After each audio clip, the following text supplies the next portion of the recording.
This is the Detroit Sports Podcast Network.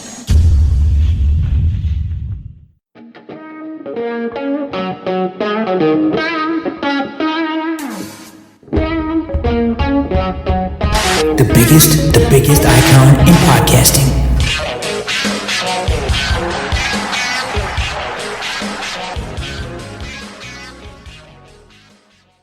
Welcome in, everybody, to this week's edition of Doc and Jock. I am the Doc, John Macaroon. This week, going solo.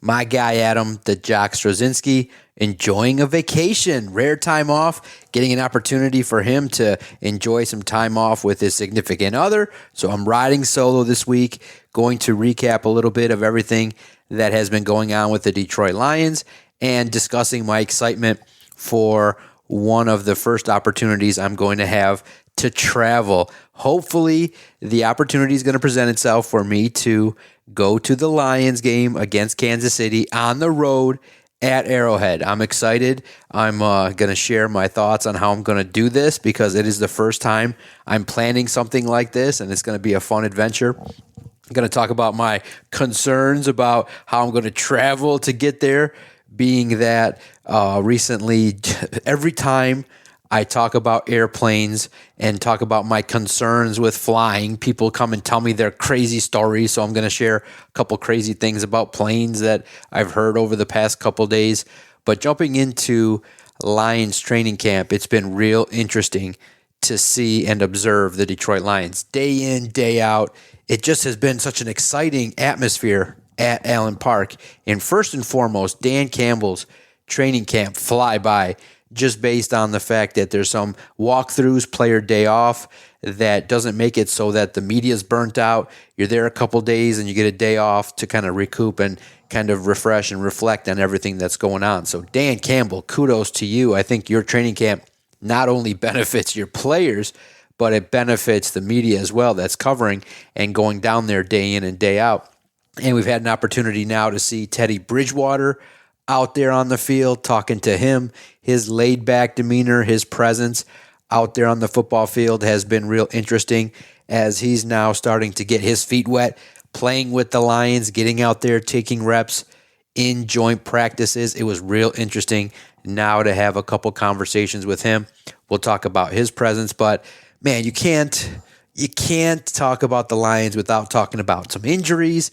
And I think the biggest thing that everybody hopes for is that during training camp, nobody gets hurt. And unfortunately, Jameson Williams and Amon-Ra St. Brown on day one of joint practice with the Jaguars, they went down with injury and they couldn't complete it. Now, Amon-Ra St. Brown was still seen doing his work off to the side, whereas Jameson Williams, as he grabbed his hamstring, went down, stayed down for a few moments, then walked off gingerly with the medical staff as he went back inside to the training area. So it just was unfortunate because you really wanted to see Jared Goff get a lot of reps this week with Jameson Williams in the second contest there in the preseason against the Jaguars. I thought the Jaguars brought a lot of energy on that Wednesday practice, and they were flying around, and they brought, in terms of their offense, some explosiveness, and they took chances deep, and you got to see a little bit of the competition between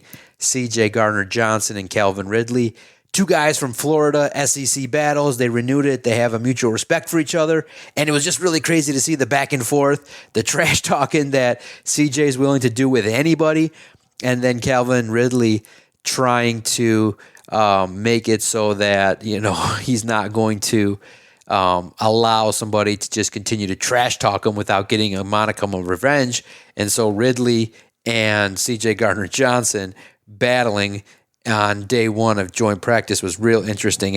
And when you look at it, it is really uncanny and really interesting to note just how kind of the Jaguars and the Lions are kind of in this parallel NFL universe trying to elevate their brand and continue on their progress, whereas the Jaguars had an opportunity last year to have a little bit more success than the Lions did.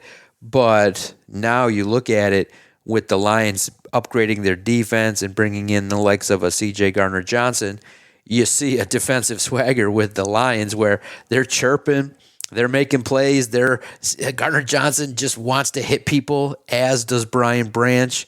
So it makes it for a fun situation to see the defensive swagger. And I just think that right now, and it's something to talk about, my first concern is that the offense just hasn't consistently, day by day, put together solid days. It just kind of feels like they've hit a roadblock offensively where they make some good plays. They are obviously, working out and really implementing and looking at and evaluating some young talent, and they have emerged. But collectively, you just don't see them putting it together crisply. You see some penalties, some pre-snap motion stuff. You see, drops. You do see the kind of things that you typically would see in a practice, but you just to see it consistently over a course of a couple practices is a little bit unusual. You realize there's still a lot of good. So remember that the criticism would just be the things that obviously the way in which coaches talk about it is cleaning up stuff. There's stuff they got to clean up in offensively, and a lot of it has to do with, the crispness, drops, timing issues. Jared Goff, just on Wednesday had one of those days where you're just a little bit off, where he was firing passes, but you just weren't connecting with his young tight ends. And you realize that it's just, it's your first time practicing this year against a solid defensive team like the Jaguars, who are going to come in and make plays. And everybody knows, this vaunted Detroit Lions offense, you don't want to get embarrassed. And you recognize the Jaguars were prepared and they were making plays. And Devin Lloyd, oh my goodness, linebacker Devin Lloyd was all over the place. He was just challenging and frustrating the Lions and intercepted Goff and almost intercepted him twice. He had the ball right in his chest and it just fell. And his first interception was just, a situation in which Goff didn't, make the right read and threw it. And Devin Lloyd got his hand on the football and found himself an interception. So he had really the best day defensively for the Jaguars. And you look at the Lions, and it just was something where maybe seeing one of the teammates, an Amon-Ra and Jameson go off, it kind of is a little bit staggering, takes a little bit of your momentum away. But I looked at it and I said, there's still opportunities for some players to step up, and they did. And the player that stepped up the most Wednesday was Khalif Raymond, who really, after earning a 2-year contract, now can be comfortable and can do his thing. And you realize, okay, you know what? While he's not Amon-Ra St. Brown, you recognize that he can come in and do some things and be very productive. He really took over and was able to get a plethora of targets. And the competition is fascinating between Chase Cota and Dylan Drummond, two young players that provide two different things. Man, now you throw a Maurice Alexander into the mix and his special teams prowess, and it's going to be really tough for that fifth or sixth wide receiver position on the Lions. You realize we're not even talking about Denzel Mims, who's kind of struggled with some injuries over the early part of camp, and his roster spot is not guaranteed. So it's going to be a real, real close situation, and that's why these practices are so, so important. And you recognize that, man, the likes of a Chase Cota and Dylan Drummond, they're doing what exactly the coaching staff would want them to do, which is take advantage, grab the opportunity and seize it. And boy, Chase Cota with his chemistry with Nate Sudfeld, and you realize, man, just having the opportunity to play with your quarterback in a nearby town in Oregon gives you the opportunity to have success in chemistry, and it translates into a game. It's just real interesting to see. And then you look at Dylan Drummond, who stacks days and does a lot of good things well, makes catches, is targeted often. Even now, when everybody's talked about the relationship that Teddy Bridgewater is expected to develop and really work with Jameson Williams, you still realize there's other young wideouts that I think are going to benefit from having Bridgewater on the roster. And one of them is going to be Dylan Drummond, who was on the receiving end of a nice reception, a nice route to the sideline that was able to be caught. So I think that the second preseason game against the Jaguars going to have a lot of intrigue for a lot of players. The Aquara brothers, Chase Cota, Dylan Drummond, Maurice Alexander, and hopefully Alexander can return and have an impact, because that return that he had against the Giants really put him on the map. But unfortunately, he's not practiced since. So you realize that, man, sometimes injuries, can really derail the momentum. And the player that you think of the most is Trinity Benson, who just has been having so many injuries that he's dealt with throughout his time in camps. And, you realize that he was really a camp darling at Denver, but it just hasn't translated yet here in Detroit, where every time he takes a step forward, he gets hurt and he's missing time. We're not going to talk a lot about Jameson Williams. I mean, we've talked about it to death and my high expectations and my disappointment, but it just stinks. And you hope that the update's going to come in when you guys hear this positively, that he can resume practice and it's light. It's not a big deal, but potential hamstring injuries are really, really tough to just bounce back from the next day. And you just hope that, his ability to separate and the things that he's going to have to deal with in his recovery, hopefully is not going to be, something that lingers and is hampering, because man, if you know anything about a hamstring, it is tough to recover from. It's not easy. It's not easy in any capacity to recover from something like that. So hopefully it's mild and maybe just misses this week and can get back at it fully, hopefully, for the Carolina Panthers. It just stinks because that was just something that obviously I was looking for heavily, was one of the number one things to watch for during the joint practices was how did Jameson Williams respond to the disappointing game against the Giants. And we'll see how this progresses because, man, it's just a player that everybody expects to do a lot of good things. And right now, it's just kind of the momentum has stalled regarding Jameson Williams, and we'll see how it progresses moving forward. But defensively, holy cow, on Wednesday, did they just, you realize you look over and there's Brian Branch breaking up plays. His videos are showing up every day on the Detroit Lions social media channel. You just see him making the play, the key hit. You guys heard me say, Brian Branch is going to light someone up, and he did it the first game, Cole Beasley. Now, I think he's even going to have another one where he pops the ball loose and it flies up and for an interception, or he makes another key hit. You see big things, and that's why you can make those kind of predictions on a podcast, is because you can look at a player that is making plays, and he just does that. And everybody loved Brad Holmes' reaction when he sees his second-round pick, or pick number 45, and he sees a player that's just, bam, makes a play, and he's like, oh, yeah, he's done that all camp. Kind of in the deadpan kind of delivery was real classic. But Brian Branch has been the talk of training camp because every day making plays, every day around the football, every day in position, tipping a pass or breaking up a play. And he is, not to say making it look easy, but he's in position. He's doing the work. His play is translating where you can say right now, as you guys listen to this, he is the starting nickel cornerback. There is no way that the Lions can take that player off the field. And part of the benefit of having a veteran like C.J. Gardner-Johnson on the roster is a player like Brian Branch can greatly benefit, can learn. And if it's just one and done for C.J., if that ends up being the case, then the lessons learned by Brian Branch are going to be invaluable. And you just saw, after the practice, C.J. Gardner-Johnson was just talking about obviously in a practice you're going to have the opposition make plays, and they only made 3 passes that were really deep on us in a 2-hour practice, so it was pretty satisfactory.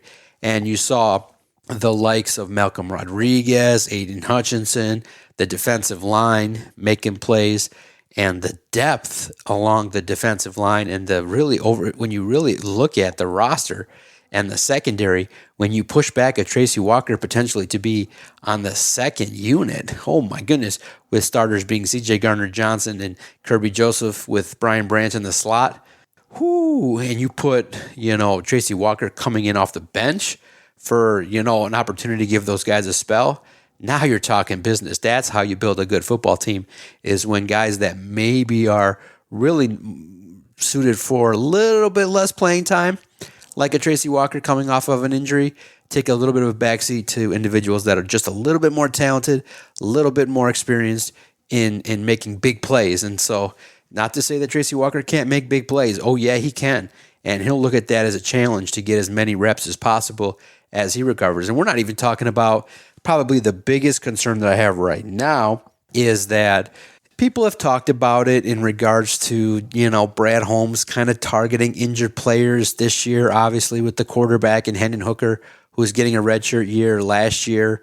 You obviously basically redshirted Jamison Williams, and Levi Onwuzurike had a history of injury, and Josh Paschal had a history and things like that. And so they missed some time, but, obviously Paschal's coming in this year, his second year with a full camp, and he's just taken off after battling a little bit his rookie season, some impact of an injury that he suffered in college. Levi Onwuzurike a little bit longer, obviously taking a little bit more time, 2 years dealing with the back injury, now in his third year looking to make an impact. So hopefully you see a little bit out of him.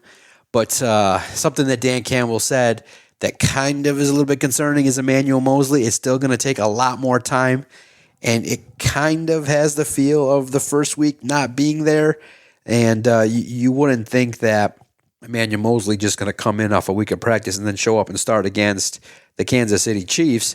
It doesn't look like that, but they said in the way in which, if you guys heard it, Dan, and I asked the question, I kind of opened up the Pandora's box there at the end of Monday. I said, okay, because obviously it's just tough to count 90 players, so any advantage you get by just knowing who's not going to be there, you start chipping away. And so, okay, if you know certain players are not going to be there, it makes it a little bit easier to count. So I asked Dan Campbell right at the end of practice, said, real quick, do you know anybody that's not going to be there on Monday? And he's like, oh, we got a huge list. And he's like, so who do you want to know about? And he just went off, and he's like, Aiden Hutchinson and Cam Sutton won't practice Monday, and Brady Breeze, and a bunch of guys are dealing with the flu, or a bunch of guys are dealing with an illness, excuse me.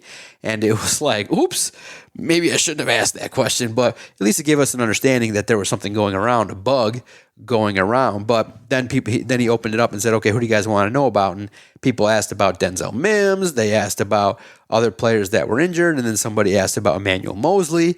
And Dan Campbell said, look, he was 4 to 5 weeks ahead of schedule, but it's kind of like 4 to 5 weeks behind now. So it's kind of going to take a little bit longer.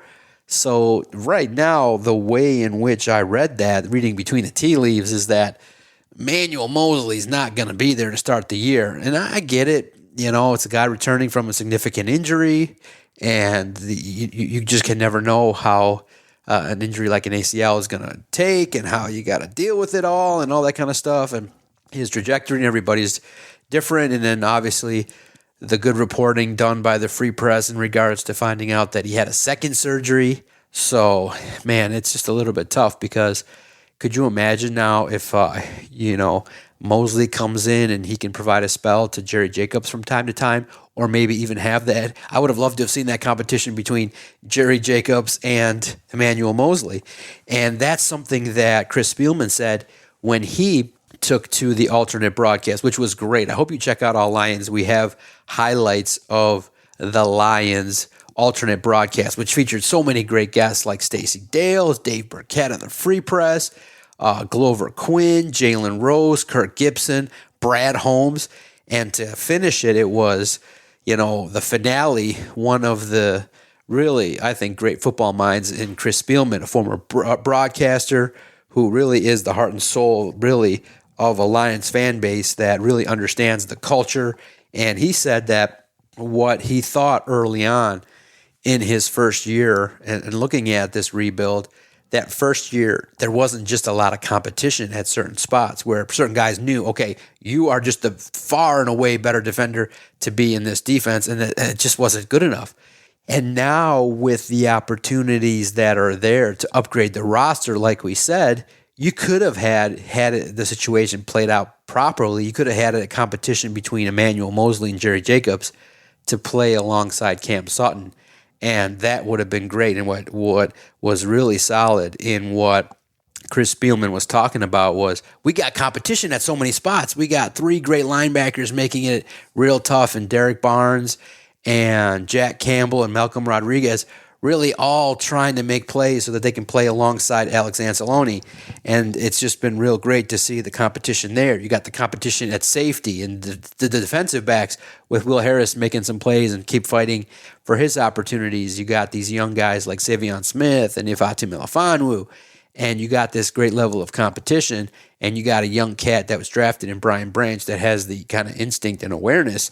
And you see that what Chris Spielman was examining was, we got competition where we look at it, and we've said it before, You look in on a third-team rep, you got Romeo Okwara, Julian Okwara, and Levi Onwuzurike. And when that's the case, it just really speaks to the depth that the Lions have on the defensive line, which you're starting to see where Julian Okwara has 3 sacks in a preseason game, and Romeo adds another 5 total sacks, I believe, in the preseason opener. And it just goes to show you that, man, the talent level is great when you can start potentially a situation with Josh Pascal, Aiden Hutchinson, John Kaminsky. You got Charles Harris in the mix alongside Ali McNeil. And you got Broderick Martin making his way up the ranks there and making plays. And so there's competition at really every spot. That's just everybody gets better. And so that's why the defense, in my mind, really, really at this point is outshining the offense. But just a little bit concerned right now. The biggest concern defensively right now is Emmanuel Mosley. When's he going to get on the field? How's his health? And then offensively, just the chemistry between Goff and Jameson Williams need to improve. But my early reaction of Teddy Bridgewater was solid. I think he's a true pro. And you do get a sense that he has this kind of a calmness and understanding, just a professional backup and somebody that you can have a little bit of confidence in that, hey, should something happen to Jared Goff, then we have now the opportunity to put a player on the field that you can say, okay, make the play, and he'll understand the framework of everything going on. And I think he'll pick up everything as he continues to work, and you just hope that Jared Goff can stay healthy.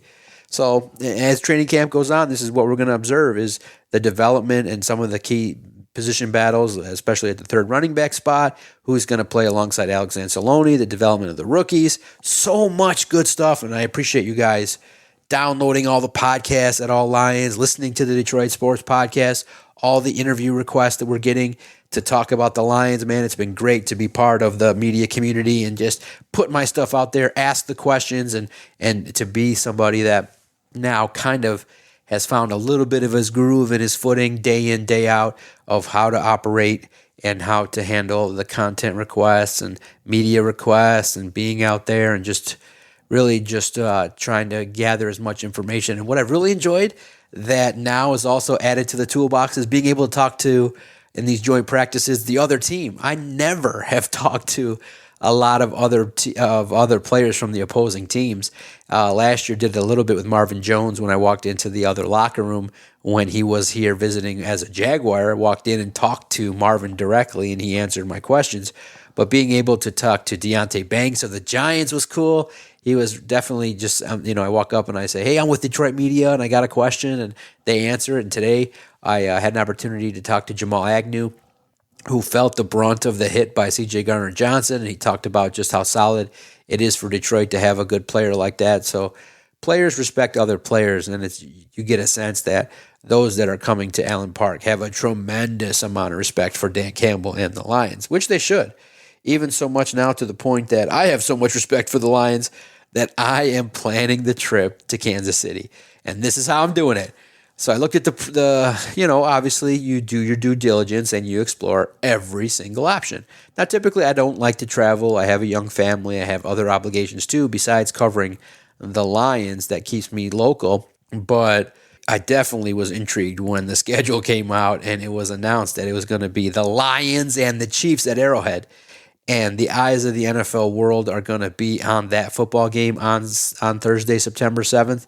It's two good football teams, obviously the champs in the Chiefs and the Lions. So I don't take a lot of trips, and I think that was the best part of the deal to cover the Lions was my request to say, look, I want to make my own schedule. I just want to make the schedule that I can make, and if the opportunity presents itself not to travel, I'd like to take advantage of that. So I can sleep in my own bed. I can watch from afar and understand that, hey, there's a little bit of sacrifice you make in covering the NFL, and I just wasn't willing to make the big sacrifice of traveling extensively day in, day out. I just didn't want to do that for, the fall, especially with young kids. But for an opportunity for now myself to make a trip, why not make it to Kansas City? But I'm not flying. I looked at the prices. The prices, of course, I can afford it. It's not that. You look at value, and I'm a value guy. I don't think paying upwards of $1,500-$1,600 is going to be the right value that I want to pay. I just don't want to pay it. So I looked at that, and then I looked at the option of what it would take to drive. The drive is 12 hours. So I said to myself, all right, can you do this? I've driven longer. I've driven 16 to 18 hours when I drove I drove one straight day all the way through to South Carolina. I've driven to Foxwoods at the casino there straight through. So I've had some long distances driving to Florida. So this will be a great trip on that day before, making a trip early in the morning, spending a day in the car and getting there. So, obviously you tell people, okay, I'm thinking about going to Kansas City and I just don't want to fly. And they're like, why don't you want to fly? It's an hour and a half, 2 hour flight. And I'm like, guys, I don't know. Like, just the idea of flying and everything is crazy. And I'm like, did you guys just hear there's a crash at the air show? And you hear all these crazy people that you see. I don't want to say that. You hear these disturbances that you see on these planes with some mental health situations with people flipping out and situations that are considered crazy in regards to people's attitudes on planes and flipping out. And I don't want to fly. I don't think I'm cut out for it. So, and then, what people do is they'll say, oh yeah, I went on a trip. And first of all, every time lately I talk about a plane, something weird happens, or you see the lady going viral for tripping out, or you see, plane crashes and air shows, and you're just like, what the heck is going on? And so I'm sitting down having a conversation with a friend, and I'm like, yeah, I hate flying. I just haven't flown in 6-7 years. I don't like the process start to finish. I don't want to wait. I don't want to deal with security. I know that the next time that I punch a ticket to get on a plane, there's going to be a 4-hour delay, and I'll time it wrong, and it'll just piss me off, and I don't want to deal with any of that. That's just a lot of factors that are outside my control that just end up being part of a recipe that I don't want to be a part of. So I tell myself, okay, driving is great. You love it. You're in complete control. You can stop. You can make the trip. You can do all that. And I tell people, yeah, this is what I'm doing, and da-da-da. And they're like, oh, man, yeah, let me tell you what happened recently. And I'm like, this is what? You're telling me this so that this is going to help me get on a plane? And a friend said, man, let me tell you what happened. And he's like, yeah, we were just about coming back from Florida. We're just about to land the plane, and all of a sudden the pilot throttled the plane down, and we just shot right back up in the air. And they were like, my stomach was in the ground. It felt like we were going to puke. It was just the worst feeling ever. And he's like, yeah, the pilot just came on and was like, oh, sorry. That was just, a situation in which a private plane kind of has taken their sweet time, and we had to throttle it back up. Our clearance to land kind of was changed and modified there. Sorry about that. And I'm like, wait a minute, you guys were about to land and the plane just picked right back up full speed? And he's like, yep, that's what the pilot did. And I looked at it and said, oh my God, yeah, that's not going to help in my pursuit of trying to get back on a plane. I was like, I would have had a heart attack. And I think, and they're like, oh, it's a routine thing. It's just a situation that happens. And I'm like, no, that's not a situation that happens. Not a situation I want to be a part of.